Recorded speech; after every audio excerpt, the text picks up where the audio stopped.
ഇവിടെ നടന്ന വലിയ ഈ ദുരന്തമുണ്ടല്ലോ, അത് അള്ളാഹു ഉണ്ട് എന്നുള്ളതിന്റെ തെളിവാണ്. സുബ്ഹാനല്ലാഹ്. ഒരു അമ്മ വളരെ വിഷമിച്ച് അങ്ങനെ വീട് പോയി, എല്ലാം പോയി, കുട്ടിയെയും എടുത്ത് കാട്ടിലേക്ക് കയറിയപ്പോ ഒരു വലിയ കൊമ്പനാന. ആ കൊമ്പനാനയോട് ഈ അമ്മ സംസാരിക്കുകയാണ്, ഒന്നും ചെയ്യരുതേ. അമ്മ പറയുന്നു, അതേ ആ ആനയുടെ കണ്ണിന്ന് വെള്ളം വരികയാണെന്ന് തോന്നുന്നു. എന്നിട്ടോ ആ അമ്മയെയും കുട്ടിയെയും ആന ഒന്നും ചെയ്തില്ല, സുരക്ഷിതമായി അവിടെ നിർത്തി. എനിക്ക് സങ്കല്പിക്കാൻ പോലും കഴിയുന്നില്ല. അപ്പുറം ഇപ്പുറം ഒക്കെ വെള്ളവും മരങ്ങളും വന്ന് കടലായിരുന്നു. കുട്ടീന്റെ ചെറുവിരല് കിട്ടി, അതിനെ പിടിച്ച് വലിച്ചെടുത്തിട്ട് വീണ് കിടക്കണ വാർപ്പിന്റെ മേലെ കയറി. അപ്പൊ 2 നില കെട്ടിടം മറിഞ്ഞു വരികയാണ്. ഇവരിന് 2 കൂടി പിടിച്ചിട്ട് ഞങ്ങള് നീന്തി ഈ കുട്ടിനെയും ഒരു വയ്യാത്ത അമ്മനെയും ഒക്കെ പിടിച്ച് കയറ്റി അതിന്റെ മേലേക്ക് പോയി പട്ടത് വലിയൊരു കൊമ്പന്റെ അടുത്താ ആന. ആനനോട് പറഞ്ഞു, ഞങ്ങള് വലിയ ദുരിതത്തിൽ നിന്നാ വരുന്നേ, നീ ഞങ്ങളെ ഒന്ന് കാണിക്കല്ലേ പറഞ്ഞു. ആന 2 കണ്ണൊന്നും വെള്ളം ഒഴുക. അതിന്റെ കാലും ചോട്ടിൽ നേരം വെളുക്കുന്നവരെ കിടന്നു. ഞങ്ങള് ദൂരത്തു നിന്നൊക്കെ എല്ലാരും വന്നു. പിന്നെ അവര് ഞങ്ങളെ കൊണ്ട് എത്തിച്ചത്. സുബ്ഹാനല്ലാഹ്. ഇത് കേൾക്കുമ്പോ സുന്നത്തി ജമാഅത്തിൽ വിശ്വാസമില്ലാത്തവര് ഈ അമ്മ പറഞ്ഞ് വിശ്വസിക്കും കേട്ടോ. അതേ സമയത്ത് മഹാനായ മടവൂര് CM വലിയുള്ളാഹി ഖദ്ദസല്ലാഹു സിർറുൽ അസീസ് തങ്ങളെ കറാമത്തായിട്ട് അവിടുത്തെ മൗലിദില് അതെ മുറ്റിച്ചൂർ ഉസ്താദ് എഴുതി, മൈസൂർ വനത്തിൽ CM വലിയുള്ളാഹി കയറി ചെല്ലുമ്പോ വലിയ വലിയ ആനകൾ ഉണ്ടാകും, പക്ഷെ ഒന്നും ചെയ്യാറില്ല. അത് പറഞ്ഞാൽ അവന് വിശ്വാസാവൂല. കാരണം അങ്ങനെയൊക്കെ പടച്ചവന് ചെയ്യാൻ കഴിയുമോന്നാ നേരം അവൻ വിശ്വസിക്കുക. ഈ ആനക്ക് അങ്ങനെ തോന്നിപ്പിക്കാൻ അള്ളാഹ്ക്ക് കഴിയുമോന്നാണ് പുത്തൻവാദി ചിന്തിക്കുക. നേരെ മറിച്ച് സുന്നത്ത് ജമാഅത്തുള്ളവർ എന്താ ചിന്തിക്കുക, പടച്ചവനിക്ക് ഒരു പ്രശ്ന, ആനക്ക് അങ്ങനെ അങ്ങ് തോന്നിപ്പിച്ചു കൊടുത്താൽ പോരെ. ഈ തേനീച്ചകൾക്ക് ഇന്ന സ്ഥലത്ത് തേനുണ്ടെന്ന് തോന്നിപ്പിച്ചു കൊടുക്കുന്നവൻ ആരാണ്? അവിടുന്ന് തേന് കൊണ്ടുവന്ന് സംഭരിക്കാൻ തോന്നിപ്പിച്ചു കൊടുക്കുന്നവൻ ആരാണ്? തേനീച്ചക്ക് സന്ദേശം കൊടുക്കുന്നവൻ പടച്ചവനാണ്. ആ പടച്ചവൻ അവൻ ഈ ആനക്ക്, ഈ അമ്മയും കുട്ടിയും ചെന്നപ്പോ ആനയുടെ മനസ്സിൽ തോന്നിപ്പിക്കുകയാണ്, അവര് വിഷമിച്ചു വരുന്ന അമ്മയും കുട്ടിയാണ്, സംരക്ഷണം കൊടുക്കണം. ആന സംരക്ഷിക്കുകയാണ്. ഇത് പടച്ചവനുണ്ട് എന്നുള്ളതിന്റെ തെളിവാണ്. അല്ലെങ്കിൽ ആന സാധാരണ നിലക്ക് ആന അങ്ങനെ വിടുവോ?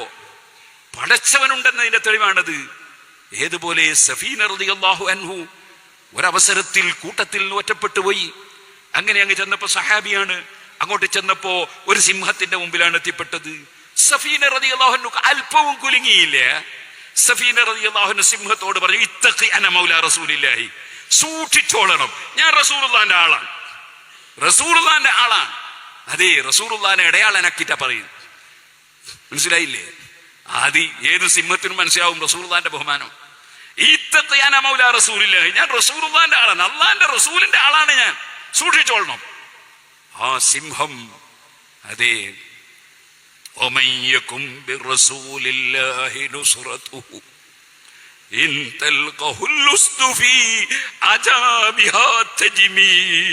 ഇമാം ബൂസരി പാടിയില്ലേ, സിംഹം അംഗരക്ഷകനായി പോവുകയാണ് സഫീന റളിയല്ലാഹു അൻഹു.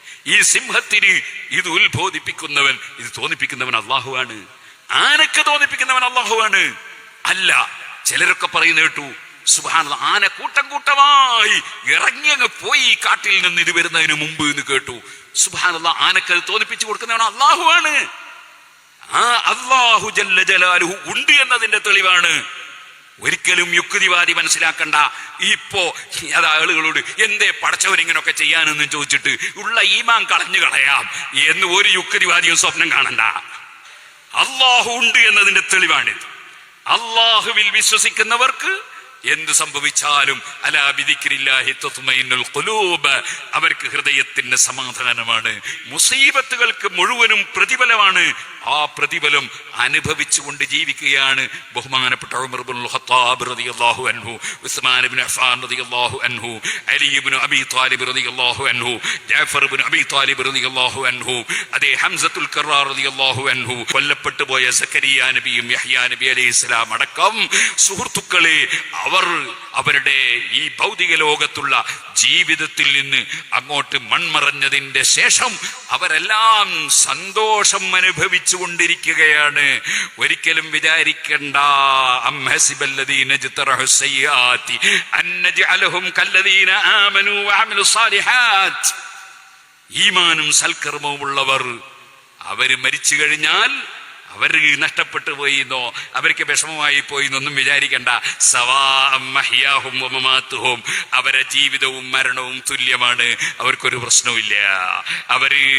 അവർക്ക് അവിടെ മരണപ്പെടുമ്പോൾ കറാമത്ത് വർദ്ധിക്കുകയാണ്, അവർക്ക് മഹത്വം വർദ്ധിക്കുകയാണ്, അവർക്ക് സ്ഥാനം വർദ്ധിക്കുകയാണ്, പ്രതിഫലം ലഭിക്കുകയാണ്. അതുകൊണ്ടാണ് അല്ലാഹു ജല്ല ജലാലു പറഞ്ഞ അവരൊന്നും മരിച്ചു എന്ന് പറയണ്ട, അവർ സജീവമാണ്. ഞാൻ അതിലേക്ക് നീട്ടി സംസാരിക്കുന്നില്ല. അതുകൊണ്ട് എനിക്ക് ഈ വയനാട്ടിലുള്ള ജനങ്ങളോടും അതുപോലെ വിപത്ത് പറ്റിയവരോടൊക്കെ പറയാനുള്ളത്, അള്ളാഹുവിന്റെ തീരുമാനം അതവൻ കൃത്യമായി നടപ്പാക്കുന്നു. അതെങ്ങനെ നടപ്പാക്കുന്നു അത് നമ്മളല്ലല്ലോ തീരുമാനിക്കേണ്ടത്, ഉടമസ്ഥനല്ലേ തീരുമാനിക്കേണ്ടത്. എന്റെ വീട്ടിൽ ഞാൻ എവിടെ ബിൽഡിംഗ് ഉണ്ടാക്കണം, എന്റെ പറമ്പിൽ ഞാൻ എവിടെ ബിൽഡിംഗ് ഉണ്ടാക്കണം, ആ ബിൽഡിംഗ് ഉണ്ടാക്കിയത് ഞാൻ എപ്പോ പൊളിക്കണം, ഞാൻ എപ്പോഴത് മാറ്റിമറിക്കണം, എപ്പോൾ അത് വികസിപ്പിക്കണം, എപ്പോൾ അത് വേണ്ടെന്ന് വെക്കണം എന്ന് ഉടമസ്ഥനായ ഞാനാണ് തീരുമാനിക്കേണ്ടതെങ്കിൽ ആകാശഭൂമികളെ മുഴുവനും സൃഷ്ടിച്ച റബ്ബാണ് ഭൂമിയിൽ എന്ത് ചെയ്യണം എന്ന് തീരുമാനിക്കാനുള്ള യഥാർത്ഥ ഉടമസ്ഥൻ അവനാണ്. മറ്റുള്ളവർക്ക് താൽക്കാലികമായ ബാഹ്യമായ ഉടമസ്ഥന്മാരാണ്. ലാ യുസ്അലു അമ്മാ യഫ്അലു വഹും യുസ്അലൂൻ. അതുകൊണ്ട് തന്നെ അവനവന്റെ ഇഷ്ടപ്രകാരം ചെയ്ത കാര്യത്തിൽ ഈമാനുള്ളവർക്ക്, അള്ളാഹുവിനെ സ്നേഹിക്കുന്നവർക്ക്, അള്ളാഹുവിൽ വിശ്വസിക്കുന്നവർക്ക്, അള്ളാഹുവിനെ ഉൾക്കൊള്ളുന്നവർക്ക് യാതൊരു ടെൻഷനും ഉണ്ടാകാൻ നിവൃത്തിയില്ല. അതേ സമയത്ത് നമ്മുടെ മനസ്സിന് വേദന ഉണ്ടാവുക സ്വാഭാവികമാണ്. നബി സല്ലല്ലാഹു അലൈഹി വസല്ലം മകൻ ഇബ്രാഹിം എന്ന കുട്ടി മരണപ്പെട്ടപ്പോ നബി തങ്ങളെ കണ്ണിൽ നിന്ന് വെള്ളം ഇങ്ങനെ ഒലിക്കുന്നു. അത് സ്വാഭാവികമാണ്.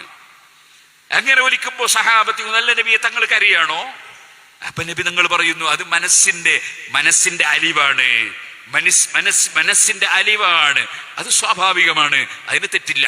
പക്ഷെ അതിന്റെ പേരിൽ നെഞ്ഞത്തടിക്കാൻ പാടില്ല, അതുപോലെ തന്നെ കൂക്ക് വിളിക്കാൻ പാടില്ല, മുടി പറിച്ചിടാൻ പാടില്ല, കുപ്പായം കീറാൻ പാടില്ല, അതിന്റെ പേരിൽ ദുഃഖം പ്രകടിപ്പിക്കാൻ പാടില്ല.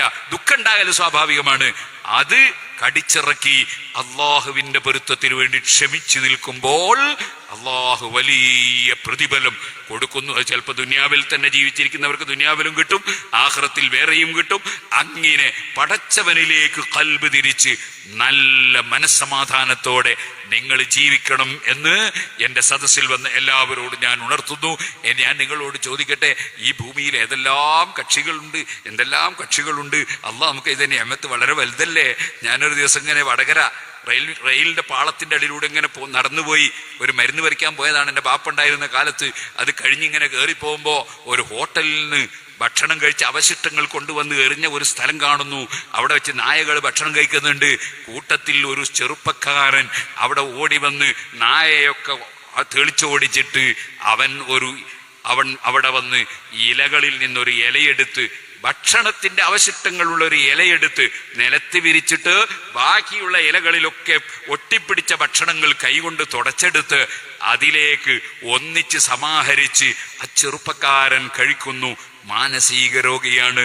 അത് കണ്ടപ്പോൾ ഞാനിങ്ങനെ ആലോചിച്ചു, എന്റെ റബ്ബ് എനിക്ക് തന്ന അനുഗ്രഹം എത്രയാണ്, എത്ര മാനമായിട്ട് ജീവിക്കാനുള്ള കഴിവ് അള്ളാഹു എനിക്ക് തന്നു, എത്ര നല്ല ചിന്ത എനിക്ക് അള്ളാഹു തആല തന്നു. ഇതൊക്കെ തന്ന റബ്ബല്ലേ എന്റെ റബ്ബ്. ഇങ്ങനെയും ആളുകൾ ഉണ്ടല്ലോ. പടച്ചവനെ, അങ്ങകലെ ഫലസ്തീനിൽ ചെറിയ പിഞ്ചുമക്കളെ ഇങ്ങനെ കൊല്ലപ്പെട്ടുകൊണ്ടിരിക്കുന്നു. ആരാണ് അവരെ നോക്കാനുള്ളത്? ആരാണ് അവർക്ക് വേണ്ടി ശബ്ദിക്കാനുള്ളത്? ആരാണ് സംരക്ഷിക്കാനുള്ളത്? അത് അവർക്ക് വലിയ പ്രതിഫലം കൊടുക്കാൻ വേണ്ടിയുള്ള വലിയ വിപത്താണ്, മുസീബത്താണ്. പക്ഷെ അതിന്റെ പേരിൽ ആ ചെറിയ മക്കളെ ഈമാൻ തെറ്റിപ്പോകുന്നില്ല, അവിടെയുള്ള സ്ത്രീകളെ ഈമാൻ തെറ്റിപ്പോകുന്നില്ല, അവിടെയുള്ള പുരുഷന്മാരെ ഈമാൻ തെറ്റിപ്പോകുന്നില്ല, അവിടെ ഒന്നും ഈമാൻ തെറ്റുന്നില്ല. ഇതൊക്കെ റബ്ബ് ഞങ്ങൾക്ക് തന്ന പരീക്ഷണമാണ്. അതിനൊക്കെ റബ്ബിന്റെ അടുക്കൽ പ്രതിഫലം കിട്ടുമെന്ന നിലക്ക് അവർ ക്ഷമിച്ച് നെഞ്ചൂക്കോടുകൂടെ നിൽക്കുകയാണ്. എങ്കിൽ സുഹൃത്തുക്കളെ, നമുക്ക് അൽഹംദുലില്ലാഹ് ഇവിടെ മുസീബത്ത് വന്നപ്പോ അതിന്റെ പേരിൽ കുറെ ആളുകൾക്ക് പ്രതിഫലം കൊടുക്കാനും കൂടി റബ്ബിന്റെ തീരുമാനം ഉണ്ടാകാം. ആളുകളുടെ സഹായം ഒഴുകി വരികയാണ്. ആളുകളെല്ലാം നമുക്ക് വേണ്ടി പ്രാർത്ഥിക്കുകയാണ്, നമുക്ക് വേണ്ടി ചിന്തിക്കുകയാണ്, നമുക്ക് വേണ്ടി അധ്വാനിക്കുകയാണ്, നമുക്ക് എന്തും തരാൻ ആളുകൾ തയ്യാറാവുകയാണ്. അതൊക്കെ അള്ളാഹു അവരെ മനസ്സിൽ ഇട്ടുകൊടുത്തത് കൊണ്ടല്ലേ. ഈ ആനയുടെ മനസ്സിൽ നല്ലത് തോന്നിപ്പിച്ച റബ്ബ് ജനങ്ങൾക്കൊക്കെ ഇവരെ സഹായിക്കണമെന്ന ചിന്ത തോന്നിപ്പിക്കുന്നു, ഇവരെ സംരക്ഷിക്കണമെന്ന ചിന്ത തോന്നിപ്പിക്കുന്നു. തോന്നിപ്പിക്കുന്നു. അത് റബ്ബിന്റെ കാരുണ്യമല്ലേ? ആ റബ്ബിനോടുള്ള സ്നേഹം വർദ്ധിക്കണം, ആ റബ്ബിലേക്കുള്ള ചിന്ത വർദ്ധിക്കണം, ആ റബ്ബിനോട് ഇനിയും നല്ലത് തരാൻ വേണ്ടി പ്രാർത്ഥിക്കണം, മുസീബത്തുകളിൽ നിന്ന് രക്ഷപ്പെടാൻ വേണ്ടി റബ്ബിനോട് താണുകയാണ് അപേക്ഷിക്കണം. അവൻ എന്ത് തന്നാലും തന്നതിനെ നമ്മൾ രണ്ട് കൈയും കൂട്ടി വാങ്ങണം. അതിൽ നമുക്ക് പ്രതിഷേധമില്ല, എതിർപ്പില്ല, അള്ളാഹുവിനെ കുറിച്ച് തെറ്റിദ്ധാരണയില്ല, അള്ളാഹുവിനോടുള്ള സ്നേഹത്തിനൊരു കുറവുമില്ല. മോമിനായ മനുഷ്യൻ വല്ലദീന ആമനു അസദ്ദു ഹുബ്ബൻ ലില്ലാഹ്, ഈമാനുള്ളവൻ ഏറ്റവും കൂടുതൽ സ്നേഹിക്കുന്നത് അള്ളാഹുവിനെയാണ്. അവനെ തന്നെയല്ലേ സ്നേഹിക്കേണ്ടത്? എന്റെ കണ്ണുകൊണ്ട് ഞാൻ എത്ര തെറ്റ് ചെയ്തു പോയി, എന്നിട്ടും എന്റെ കണ്ണിന്റെ കാഴ്ച അവൻ പിൻവലിച്ചിട്ടില്ലല്ലോ. എന്റെ കൈ കൊണ്ട് ഞാൻ എത്ര തെറ്റ് ചെയ്തു പോയി, എന്നിട്ടും എന്റെ കൈ അവൻ കുഴച്ചു കളഞ്ഞിട്ടില്ലല്ലോ. എന്റെ കാലുകൊണ്ട് ഞാൻ എത്ര തെറ്റിലേക്ക് നടന്നുപോയി, അവൻ ഇഷ്ടപ്പെടാത്ത എന്തെല്ലാം ഞാൻ നടന്നുപോയി, എന്നിട്ടും എന്റെ കാല് അവൻ നശിപ്പിച്ചിട്ടില്ലല്ലോ. അങ്ങനെ പലതും തെറ്റുകൾ വന്നിട്ടും എന്റെ റബ്ബ് എന്നെ ഇതുവരെയും അതൊന്നും നഷ്ടപ്പെടുത്താതെ, റബ്ബുക്കൽ ഗഫൂറു ദുർ റഹ്മ, വലിയ കാരുണ്യമുള്ള റബ്ബ്, വല്ലാതെ പുറത്തു കൊടുക്കുന്ന മാപ്പ് കൊടുക്കുന്ന റബ്ബ്, റബ്ബുക്കൽ ഗഫൂറു ദുർ റഹ്മ ലൗ യുആഖിദുഹും ബിമാ കസബൂ ലഅജ്ജല ലഹുമുൽ അദാബ്. ആ റബ്ബെങ്ങാനും തെറ്റിയുമ്പോൾ തന്നെ ശിക്ഷിക്കുകയാണെങ്കിൽ നമ്മളിവിടെ ബാക്കി ഉണ്ടാവോ? അപ്പൊ അള്ളാഹുവിന്റെ കാരുണ്യം കൊണ്ടാണ് നമ്മളൊക്കെ ഇവിടെ നിലനിന്നത്. ഇനി എന്തെങ്കിലും മുസീബത്തുകൾ റബ്ബ് തരുമ്പോ അതൊക്കെയും നമുക്ക് വലിയ പ്രതിഫലം തന്ന് ദോഷങ്ങൾ പൊറുക്കപ്പെടാൻ. അള്ളാഹിന്റെ റസൂല് പറഞ്ഞില്ലേ, രോഗമായാൽ ദോഷം പൊറുക്കപ്പെടും, മുസീബത്തുണ്ടായാൽ ദോഷം പൊറുക്കപ്പെടും. ഇതുപോലെ ഒരു ഇരുമ്പ് തീയിൽ വെച്ച് ചൂടാക്കിയാൽ ഇരുമ്പ് പഴുക്കും, പക്ഷേ അതിന്റെ കറ കഴിഞ്ഞു പോകും. എന്റെ സഹോദരിമാര്, നിങ്ങൾ പഴയ പൊന്ന് അത് ഉരുക്കാൻ കൊണ്ടുപോകലില്ലേ? ഉരുക്കിക്കഴിഞ്ഞാൽ അത് നല്ല തങ്കമായി മാറും. എന്തേ? അതിലുള്ള ചേറൊക്കെ പോയി. ഇതുപോലെ മുഅ്മിനായ മനുഷ്യനുണ്ടാകുന്ന മുസീബത്ത് അത് ശുദ്ധീകരിക്കാനുള്ളതാണ്, ഫിൽട്ട് ചെയ്യാനുള്ളതാണ്. ഈമാനുള്ളവർക്കുണ്ടാകുന്ന മുസീബത്തുകൾ അവരെ ശുദ്ധീകരിച്ചെടുത്ത് സ്വർഗത്തിൽ കൊണ്ടുപോകാൻ അല്ലാഹു തആല കൊടുക്കുന്നതായിരിക്കും എന്ന് കരുതി നമ്മൾ അലാ ബിദിക്രില്ലാഹി തത്മഇന്നുൽ ഖുലൂബ്, അല്ലാഹുവിലേക്ക് ഖൽബ് തിരിച്ച് അല്ലാഹുവിനോട് ഖൈറിന് വേണ്ടി പ്രാർത്ഥിക്കണം, മുസീബത്തുകളിൽ നിന്ന് രക്ഷ കിട്ടാൻ വേണ്ടി പ്രാർത്ഥിക്കണം. അത് റബ്ബ് നമ്മളോട് കൽപ്പിച്ച കാര്യമാണ്. പടച്ചവനോട് യാചിച്ചുകൊണ്ടേ ഇരിക്കണം. നമ്മൾ യാചിക്കാനുള്ള അടിമകളാണ്, അവൻ തരാനുള്ള ഉടമസ്ഥനാണ്. ആ ഉടമസ്ഥൻ എന്ത് തന്നാലും നമുക്ക് തൃപ്തിയാണ്. പക്ഷേ ഖൈറായത് പടച്ചവനോട് ചോദിക്കാൻ കൽപ്പനയാണ്. ഉദ്ഉനി അസ്തജിബ് ലക്കും, നിങ്ങൾ എന്നോട് ദുആ ചെയ്തോളൂ, ഞാൻ ഉത്തരം തരും. ഇദാ സഅലക ഇബാദി അന്നി ഫഇന്നി ഖരീബ് ഉജീബു ദഅവത ദാഇ ഇദാ ദഅൻ, നിങ്ങൾ ദുആ ചെയ്തോളൂ, ഞാൻ ഉത്തരം തരും. അല്ലാഹു തആല അങ്ങനെയല്ലേ നമ്മളെ പഠിപ്പിച്ചത്. പക്ഷെ എല്ലാവരും ദുആയും ഒരുപോലെയല്ല. വയസ്തജീബുൽ ലദീന ആമനു വഅമിലുസ് സാലിഹാത്ത്, ഈമാനും സൽക്കർമ്മമുള്ളവരുടെ ദുആക്ക് എന്തായാലും ഉത്തരം കിട്ടും. അപ്പൊ നമ്മൾ കുറെ ആളുകൾ ഒരുമിച്ച് കൂടി, അതിൽ കുറെ മുസീബത്ത് പറ്റിയ ആളുകളുണ്ട്.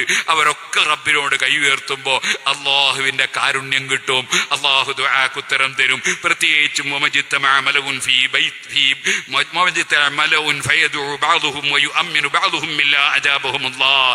ആളുകൾ ഒന്നിച്ച് മുഅ്മിനീങ്ങൾ ഒരുമിച്ച് കൂടി ദുആ ചെയ്താൽ അള്ളാഹു ഉത്തരം കൊടുക്കും. ഒരാൾ ദുആർന്ന് മറ്റുള്ളവരൊക്കെ ആമീൻ പറഞ്ഞാൽ എല്ലാവരും അതിൽ പാർട്ട്ണർമാരാണ്, കൂറുകാരാണ്, എല്ലാവർക്കും പ്രതിഫലം കിട്ടും. അതുകൊണ്ട് കൂട്ടുപ്രാർത്ഥനകൾ വേണം, ഒറ്റക്കുള്ള പ്രാർത്ഥനകൾ വേണം.